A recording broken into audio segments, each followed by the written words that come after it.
Moins, alors les 3 sont éliminés. 5 fois 1, 5 au numérateur. 3 fois 3 fois 2, alors 3 fois 3, 9, 9 fois 2, 18. Donc ça nous fait 5 18e.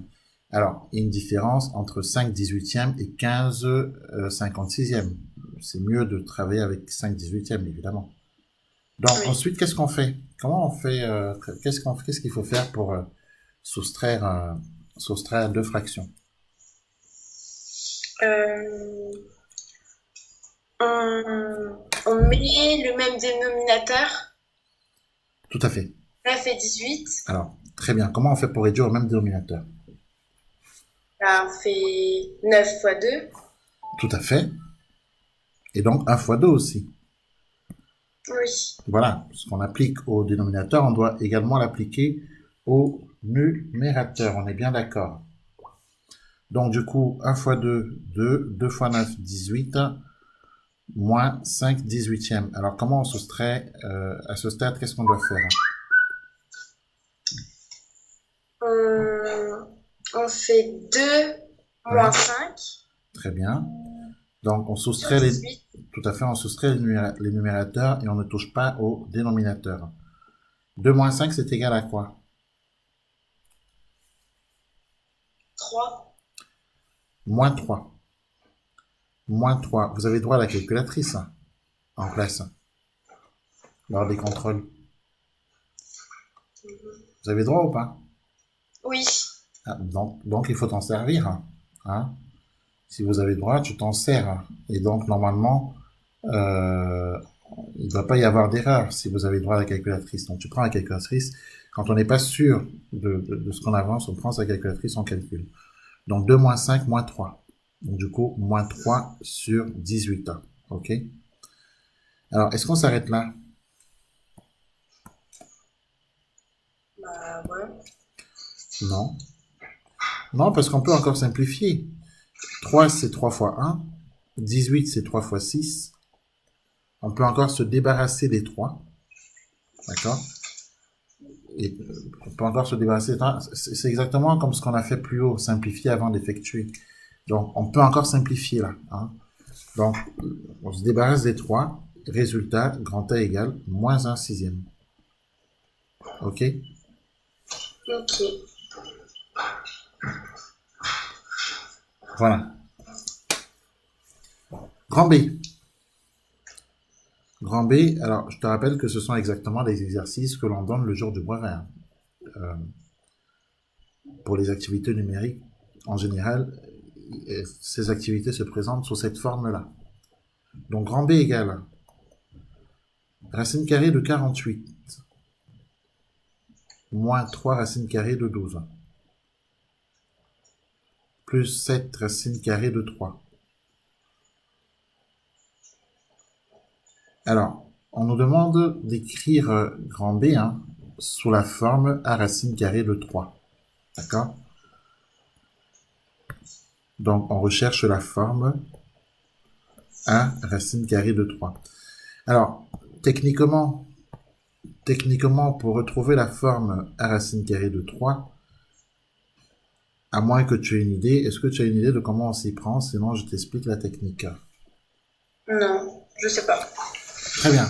Donc, techniquement, l'essentiel pour nous, en fait, c'est de faire apparaître le 3 qu'on a ici sous le radical. Ça, c'est ce qu'on appelle le radical. D'accord? Quand on a racine carrée de 3, le nombre 3 est situé justement sous le radical. Donc l'essentiel pour nous, c'est que 3 apparaissent sous le radical de chaque racine carrée.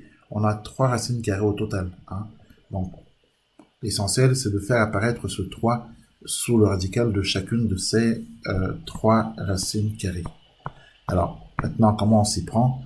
Eh bien, c'est pas très compliqué en fait, puisque il suffit pour la première racine carrée de se demander par quel nombre je multiplie 3 pour obtenir 48.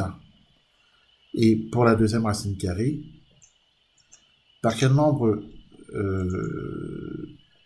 je multiplie 3 pour obtenir 12. Est-ce que tu comprends là? Oui. Et pour la troisième, ben en fait, on a déjà le 3 sous le radical, donc il n'y a rien à faire. Ici, on n'a rien à toucher, c'est déjà résolu. Donc, le problème maintenant, c'est par quel nombre donc je multiplie 3 hein, ici pour avoir 48. 3 fois combien font 48? 3 fois combien fait 12 hein. Alors 3 fois combien 48 hein? 16. Tout à fait, tu peux t'aider de ta calculatrice, hein, bien entendu. Donc, on écrira 16. 3 fois 16, 48. Et 3 fois combien égale 12? 4. Très bien.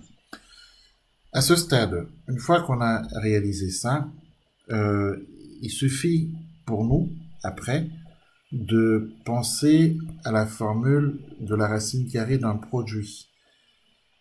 Donc, se rappeler tout simplement ce que dit le cours.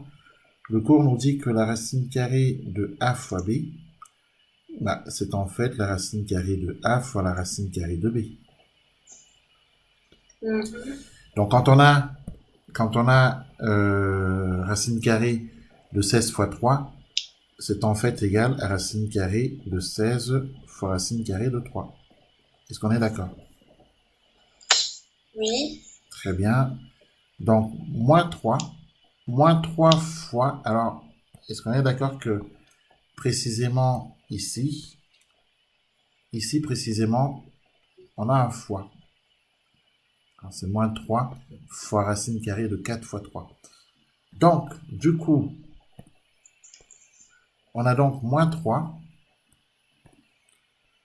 multiplié par la racine carrée de 4 fois la racine carrée de 3, puisque on est toujours dans l'application de cette formule par rapport à cette racine carrée, celle-ci. Est-ce que jusque-là, ça va? Oui. Donc, plus 7 racine carrée de 3. Alors, à ce stade, il faut penser que la racine carrée de 16, c'est un carré parfait. La racine carrée de 16, c'est égal à 4. Est-ce que tu le savais? Oui. Racine carrée de 4, c'est égal à 2.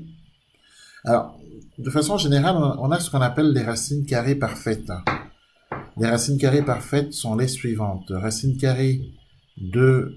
les racines carrées parfaites sont celles qui ont pour résultat un nombre entier. Racine carrée de 1, c'est égal à 1. La racine carrée qui est égale à 2, c'est la racine carrée de 4. Racine carrée qui est égale à 3, c'est la racine carrée de 9. Racine carrée de 9 d'ailleurs égale à 3, car 3 fois 3 égale 9, hein, tout simplement. Racine carrée de 16 est égale à 4, car 4 fois 4, 16. Alors tu peux écrire tout ça. Hein. Racine carrée de 25 égale 5, car 5 fois 5, 25, etc. en fait. Et on peut aller comme ça jusqu'à l'infini. La racine carrée qui donne 6, c'est la racine carrée de 36, car 6 fois 6, 36. Racine carrée de 49 égale 7, 7 fois 7, 49. 8 fois 8, 64, donc racine carrée de 64 égale 8, etc. D'accord? Donc ça, c'est ce qu'on appelle les racines carrées parfaites.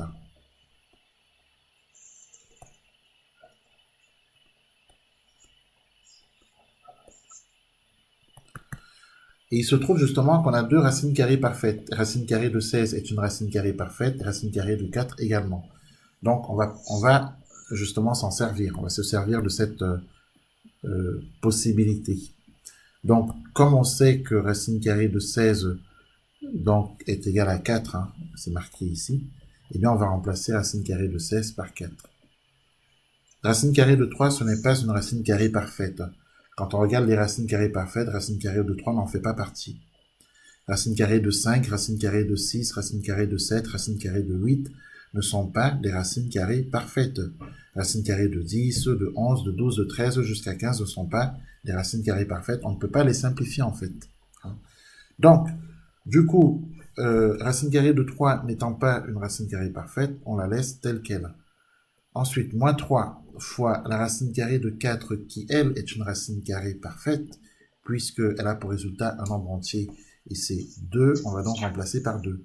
Fois racine carrée de 3 plus 7 racine carrée de 3. Donc, ensuite, est-ce que jusque-là, tu as compris? Oui. Voilà, donc ensuite, 4 fois racine carrée de 3, c'est 4 racine carrée de 3. Moins 3 fois 2, 6 racine carrée de 3, plus 7 racine carrée de 3.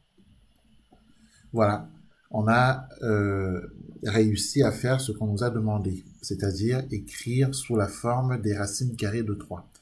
Donc, on a effectivement des racines carrées de 3 partout. Hein, ici, ici et ici. Au départ, je rappelle que ce n'est pas ce qu'on avait. Au départ, on n'avait pas des racines carrées de 3. Hein. Donc, on s'est débrouillé pour finalement les obtenir. Donc, du coup, une fois qu'on les a obtenus, il faut ensuite terminer. Donc, il faut ensuite simplifier parce que quand on a, par exemple, 4 racines carrées de 3 plus 7 racines carrées de 3, eh bien, ça nous en fait 11. Donc, ça nous fait 11 racines carrées de 3. Et si on enlève 6 racines carrées de 3, bah 11 moins 6, ça nous fait 5 racines carrées de 3. Et là, on a écrit grand B sous la forme A racine carrée de 3, où le nombre A est effectivement un nombre entier. Voilà.